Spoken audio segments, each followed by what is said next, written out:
ಆತ್ಮೀಯ H16 news ಅರ್ಥಾತ್ ಸಿದ್ದರಾಮಯ್ಯ ಸ್ವಾಗತ. ನಾನು ನಿಮ್ಮವ MI ಅಥವಾ ಮಲ್ಲಪ್ಪ ಜೋತವರ್. ಆಶಾ ಭೋಸ್ಲೆ ಲತಾ ಮಂಗೇಶ್ಕರ್ ಅವರ ಪ್ರೀತಿಯ ತಂಗಿ, ನಮ್ಮೆಲ್ಲರ ನೆಚ್ಚಿನ ಹಾಡುಗಾರ್ತಿ, ಅದ್ಭುತ ಹಾಡುಗಾರ್ತಿ, 20 ಭಾಷೆಗಳಲ್ಲಿ ಹಾಡಿರುವ 12,000ಕ್ಕೂ ಹೆಚ್ಚು ಚಿತ್ರರಂಗದ ಹಾಡುಗಳನ್ನು ಹಾಡಿದ 1-2 ಸಾಧನೆಗಳು ಹೇಳಿಕೆ ಲೆಕ್ಕಿಲ್ಲ. ತಮ್ಮ 90ನೇ ವಯಸ್ಸಿನಲ್ಲೂ ಕೂಡ ಹಾಡುವ ಸ್ಪರ್ಧೆ ಅನ್ನೋಕ್ಕಿಂತಲೂ ಸ್ಪರ್ಧೆಗಳಿಗೆ ನಿರ್ಣಾಯಕರಾಗಿ, ಯಾಕಂದ್ರೆ ನಿರ್ಣಾಯಕ ಸುಲಭದ ಕೆಲಸ ಅಲ್ಲ. ಅಷ್ಟೇ ಅಲ್ಲ, ಅನೇಕ ಹಾಡುಗಳ ಧ್ವನಿ ಆ ವಯಸ್ಸನ್ನು ಕೊಡುವಂಥದ್ದು. 16ರ ತರುಣಿಯ ಧ್ವನಿ 90ರ ಹರೆಯದಲ್ಲಿ ಇದ್ದಿದ್ದನ್ನು ನಾವು ಗಮನಿಸಿದ್ರೆ ಧ್ವನಿಗೆ ಅವರು ಎಷ್ಟೊಂದು ಪ್ರಾಮುಖ್ಯತೆ ಕೊಡ್ತಾ ಇದ್ದರು ಅನ್ನೋದನ್ನು ನಾವು ನೋಡ್ಬೋದಾಗಿದೆ. 3 ಮಕ್ಕಳು ಹೊಂದಿರುವಂಥ ಭೋಸ್ಲೆಯವರು ಲತಾ ಮಂಗೇಶ್ಕರ್ ಅವರ ಖಾಸ್ ತಂಗಿ ಖಾಸಮ್ ಖಾಸ್, ಜೊತೆಗೆ ದೀನಾನಾಥ್ ಮಂಗೇಶ್ಕರ್ ಅವರ ಮಗಳು.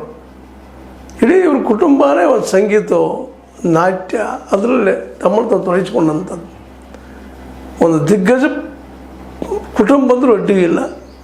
ಆ ನೆಲೆಯಲ್ಲಿ ಬೆಳೆದಂಥ ಭೋಸ್ಲೆ ಅವರು ಅವ್ರ ಹಾಡುಗಳನ್ನು ಕೇಳುವುದರಲ್ಲಿ ಮೈ ಮರೆತು ಹೋಗಲಾರದ ಯಾವ ಮನುಷ್ಯನೇ ಇಲ್ಲ ಭಾರತೀಯರಲ್ಲಿ. ಆ ಭಾಷೆ ತಿಳಿಯದೇ ಹೋದರು ಅಲ್ಲಿಯ ಲಯ, ತಾಳ, ಶ್ರುತಿ ಅವ್ರು ಹಾಡುವಂಥದ್ದು ಇವುಗಳೆಲ್ಲ ಕೇಳ್ತಾ ಇದ್ದರೆ ಭಾಷೆ ಯಾವುದೂ ಇರಲಿ, ಸಂಗೀತಕ್ಕೆ ಭಾಷೆ ಇಲ್ಲ. ಅಂಥ ಅದ್ಭುತ ಹಾಡುಗಾರ್ತಿ ನಮ್ಮೊಂದಿಗಿಲ್ಲ.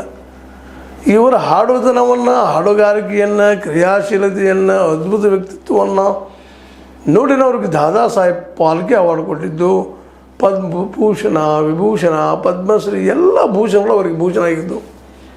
ಇವರು ಸಹ ಲತಾ ಮಂಗೇಶ್ಕರ್ ಅವರಷ್ಟೇ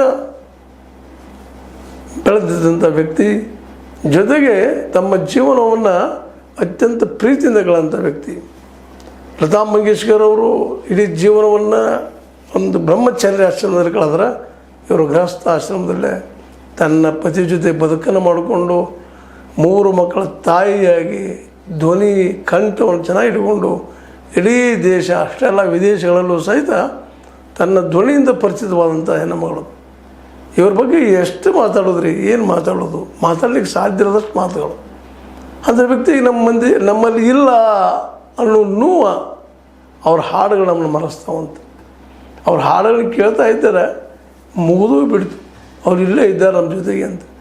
ಲತಾ ಮಂಗೇಶ್ಕರ್ ಅವರು ನಮ್ಮ ಜೊತೆಗೆ ಇಲ್ಲ ಅಂತಲ್ಲ, ನಮ್ಮ ಜೊತೆಗಿದ್ದಾರೆ.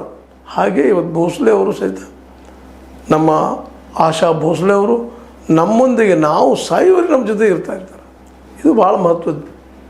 ಮನುಷ್ಯ ಒಬ್ಬ ಸತ್ತು ಹೋದ್ಮೇಲೆ ಮನೆ ಮಕ್ಕಳು ಸಹಿತ ನೆನಪಿರೋದಿಲ್ಲ ಕೆಲವು ವರ್ಷ ಆದಮೇಲೆ.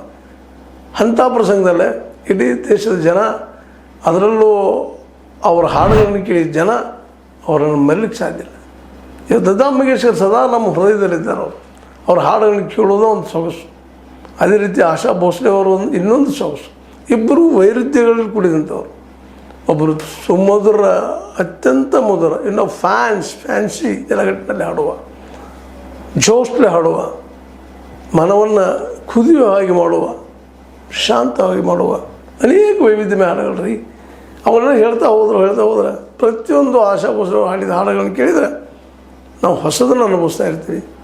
ಅದರಲ್ಲೂ 20 ಭಾಷೆಗಳಲ್ಲಿ ಅವ್ರು ಹಾಡಿದಾರಪ್ಪ ಅಂದ್ರೆ ಆಯಾ ಭಾಷೆಗಳನ್ನ ತಿಳ್ಕೊಂಡು ಅಭ್ಯಾಸ ಮಾಡಿ ಹಾಡಬೇಕಾಗ್ತದೆ. ಅಂಥ ಹಾಡುಗಾರಿಕೆಯನ್ನು ಪಡೆದಂಥವ್ರು ಇವತ್ತು ನಮ್ಮ ನಡಕ್ಕಿಲ್ಲ ಇಲ್ಲ ಅನ್ನುವಂಥದ್ದನ್ನು, ಆ ಕೊರಗನ್ನು ಮರೆಯೋದು ಭಾಳ ಕಷ್ಟ. ಆದರೂ ಅವರು ಹಾಡುಗಳನ್ನ ಕೇಳ್ತಾ ಇದ್ರೆ ನಾವಿದ್ದಂಥವರು ಸದಾ ಅವ್ರ ನಮ್ಮ ಜೊತೆಗೆ ಇದ್ದಾರಪ್ಪ ಅಂಥೇಳಿ ಭಾವಿಸ್ಕೊಳ್ತಾ ಹೋಗ್ತಾ ಇರ್ತೀವಿ.